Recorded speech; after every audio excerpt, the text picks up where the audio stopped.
Bismillahirrahmanirrahim. Bagaimana kita bisa melindungi generasi muda kita sejak dini agar bisa terhindarkan mereka dari bahaya bullying. Ini sering ditanyakan kepada saya dan mungkin beberapa ustadz ya. Yang harus kita pahami adalah kita tidak bisa mencegah orang lain menghina kita. Ya, sebagaimana Nabi SAW pun sebaik-baiknya manusia saja mengalami. Maka yang bisa kita lakukan adalah menguatkan diri kita. Jadilah seorang muslim yang disebutkan dalam Al-Quran itu sebagai kasyajaratin thayyibah.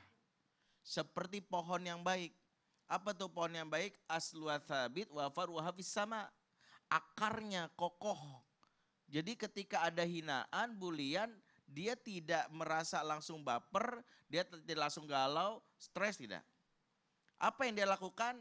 Dia teringat janji Allah, wala tahinu wala tahzanu wa antumul a'launa in kuntum mu'minin. Makanya cara terbaik, mendidik terbaik kalau mau jujur sesuaikan dengan apa yang diajarkan Rasul. Ta'allamnal iman qabla an nata'allamal Qur'an. Kami dulu kata para sahabat belajar iman dulu sebelum belajar Al-Qur'an. Karena iman itu yang mengokohkan. Iman itulah pondasinya. Jadi kalau ada yang menghina, mencaci, maka yang pertama dia akan tegar. Karena sunnatullahnya ada perseteruan sampai akhir zaman.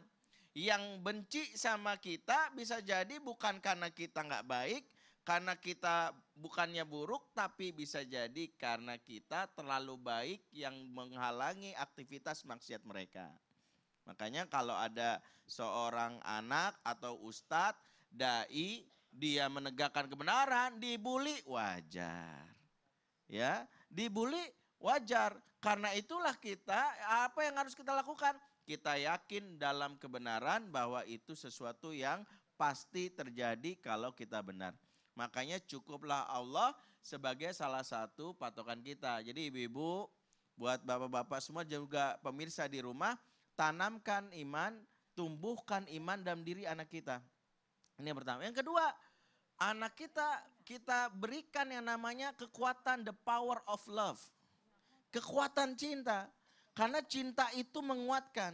Cinta itu membuat bagaimana ketegaran seorang Yusuf mengalami pembulian dari kakaknya. Pembulian dari saudara-saudaranya, masuk penjara, kemudian juga jadi budak. Apa yang terjadi? Tidak pernah sekalipun Nabiullah Yusuf alaihissalam stres. Kebayang nggak ada anak kecil dari usia 7 tahun kurang lebih, dia masukkan ke sumur, kemudian dia mengalami jadi budak, masuk penjara kurang lebih belasan tahun, nggak pernah sekalipun Yusuf depresi. Ya lagi bercermin bilang, ya Allah kok hidup begini amat gitu. Mendingan mati aja dah, tidak ada.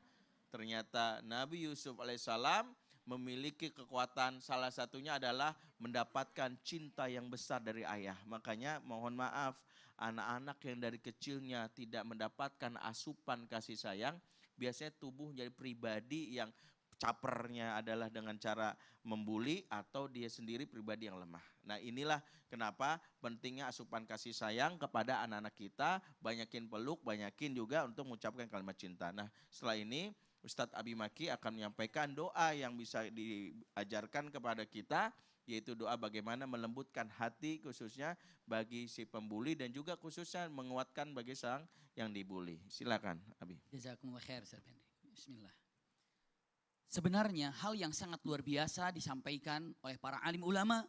Siapapun yang terzolimi ataupun yang dibuli gitu ya. Itu di depannya ada 3 pilihan. 3 pilihan. Dan ini ada syar'i dan ini hak bagi orang yang dibuli. Dan ini adalah hak bagi orang yang dizolimi. 1, mendoakan terserah apa saja terhadap orang yang menzolimi ataupun yang membuli. Doa apa saja, boleh terserah apa saja dan tidak dilarang. Karena hak bagi orang yang dizolimi atau yang dibuli. Contohnya siapa?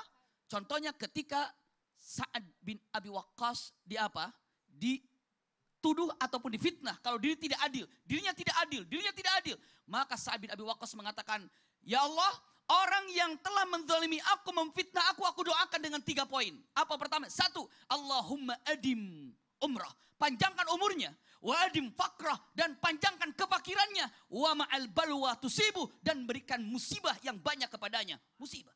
Astagfirullah. Dan ternyata di zaman berikutnya ada orang 120 tahun. Sudah kakek-kakek, sudah tertutup matanya dengan apa namanya ini, alisnya. Saking tapi punten kerjaannya cuma mengemis di pasar. Lalu selanjutnya apa lagi? Tapi ada satu perbuatan yang membuat jijik para hadirin yang hadir di situ. Kenapa? Setiap ada perempuan lewat, matanya ya tagammaz, langsung ngedip-ngedip begitu. Coba kalau ibu dikedip-kedip dengan orang ganteng mungkin agak sedikit GR. Tapi kalau sudah seperti itu. Sudah tua, di pojok, minta-minta, kotor. Setiap ada wanita kedip-kedip. Setiap wanita kedip-kedip. Sampai Jiji mengatakan, jadi kenapa kamu gitu? Jawabannya, saya kena doanya Sa'ad bin Abi Waqqas. Ingat itu, orang yang ditolak. Boleh doa apa? Itu pertama. Dua, punten, boleh berdoa serahkan kepada Allah Subhanahu wa Ta'ala. Seperti contoh Rasulullah SAW saat dikejar oleh Suraqah ibnu Malik. Hanya dikatakan melirik ke belakang dan dia mengatakan, ini bagus nih doanya nih. Dengan mengatakan kata-katanya, Allahumma kfinihim bima syi'ta wa kaifa syi'ta innaka ala kulli syai'in qadir. Mungkin ini bagus. Serahkan, tidak mendoakan buruk, tidak. Kenapa? Karena dia ini subhanallah menyerahkan pada Allah subhanahu. Terserah, ya Allah orang yang menzalimi aku ini, aku serahkan kepadamu. Terserah engkau mau apakan, mau bagaimanakan. Engkau adalah segala sesuatu bisa dilakukan olehmu. Innaka ala kulli syai'in qadir. Ini dua. Ketiga, subhanallah. Nah ketiga ini, ya Rabb, kata-kata yang boleh dimaafkan dan langsung kepada Allah subhanahu wa ta'ala. Seperti Rasulullah ketika di Taif. Ketika cukup panjang doanya. Ada doanya mungkin kita semua bisa merujuk ke doa Rasulullah saat di Taif. Allahumma inni ashku du'afa quwwati wa qillata hilati wa hawani ala nas. Ya arhamar rahimin anta rabbul musta'adzafin. Wa anta rabbi ila man takiluni ila aduwin yatajahamuni. Am ila ba'idin malakatu amri. In lam yakun bika alayya ghadabun fala ubali. Walakinna afiyatuka awsa'li. Allahumma inni a'udhu binuri wajhika alladhi asyraqat lahu dhulumat wa saluha alaihi amrud dunya wal akhirah min antunzila bi ghadabuk aw yahilla alayya sakhatuk laqala utba hatta tarda wala haula wala quwwata illa billahil aliyil azim. Panjangan ya. Ibu-ibu langsung hafal ya Bu? Langsung hafal. Masya Allah. Ujungnya Ibu doang. ngangguk-ngangguk Ujungnya nih. doang. La haula wala quwwata illa billahil aliyil azim. Tapi nanti ibu bisa dicek para pemirsa ya, di Islam itu indah, lihat doa Rasul dalam keadaan di Taif seperti apa. Iya, tapi punten, hal yang luar biasa.